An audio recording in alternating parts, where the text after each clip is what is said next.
Next, go to Salem Con, a paranormal convention or Paracon, where TV personalities, ghost hunters, and fans join together, share stories, show off new equipment, pretty much have a silly time.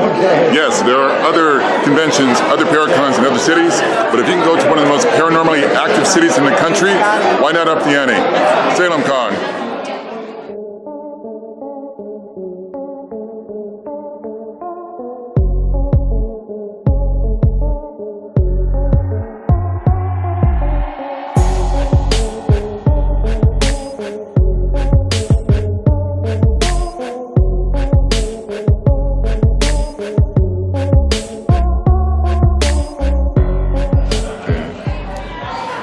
And surprise, surprise, I ran into Matt from Amazon Prime's Haunted Routes. Hey Matt, guys. Really nice to meet you. You too, man. Tell our viewers a little bit about your show.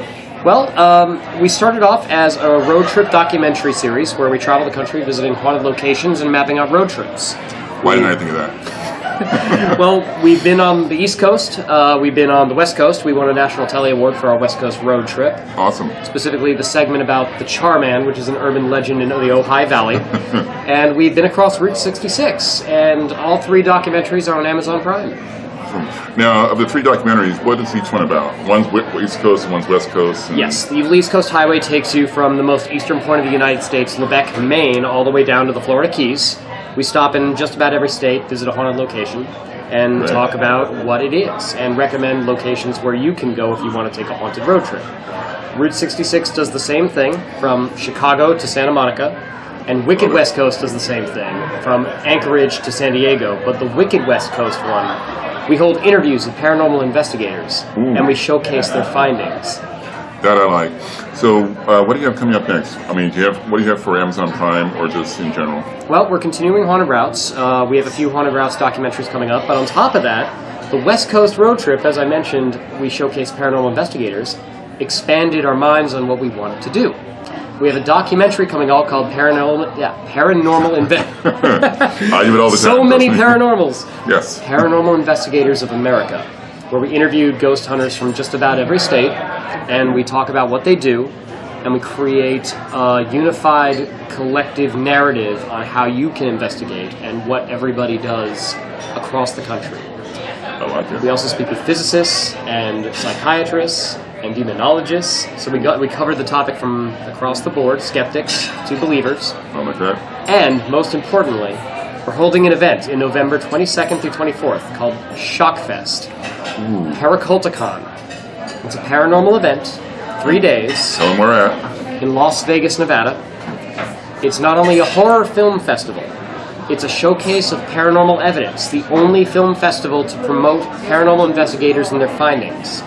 It's free to submit your investigation evidence. Awesome. I know where I'm going in Vegas, and where I'm going in November. November 22nd to 24th. So let me ask you for your input on a topic I've been wondering about recently. Sure. Okay, so everyone has mixed views on Ouija boards. Right. Okay, and they're basically, even John Zappis said, it's not the board that does the work, it's you. You're opening yourself up to whatever you're going to be talking to. So would you, sort of a 2-part question, would you consider like EVP recorders a modern day Ouija board?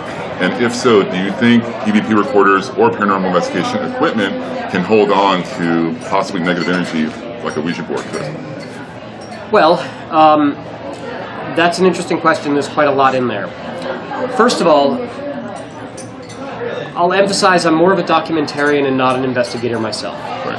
But by speaking with a lot of mediums, a lot of investigators, and experiencing things like a Ouija boards and pendulums and investigation equipment, and a Ouija board, to me, is a tool.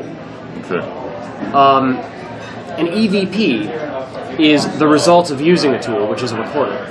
Now, when it comes to EVPs, I find them to be the most interesting and compelling evidence because it's if you have properly done your due diligence and there's absolutely no sound in the room and you're asking a question and the recorder picks something up that isn't there in the moment, that's harder to explain than a photograph, for example, with a bunch of lights flashing around that weren't there, because camera exposures can pick up light even if you don't necessarily see them. So I find EVPs to be an interesting form of evidence, probably some of the more legitimate.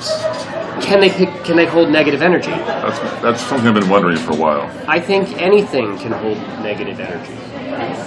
Anything can hold positive energy. I don't think there's anything bad or good about energy. It's fair to say that energy is a thing, and objects do carry energy. I've personally experienced it. I think a lot of people have, and Yes, I'd I love have. to, have a wider conversation with more people on that subject. So thank you so much for joining me. Now you're across many social media platforms. Can you let our audience know where we can find you across all the platforms?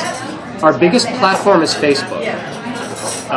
We have Shockfest Film Festival and Haunted Routes. Those are our biggest social media platforms.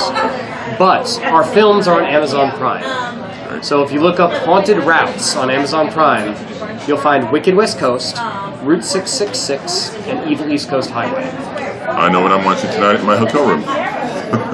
Matt, thanks again. Thank you so much, appreciate man. it. This is awesome. Okay, that is Matt with Haunted Routes on Amazon Prime. Check them out. Well, Okay, that went well. That was fun. I hope I wasn't rambling too much. No.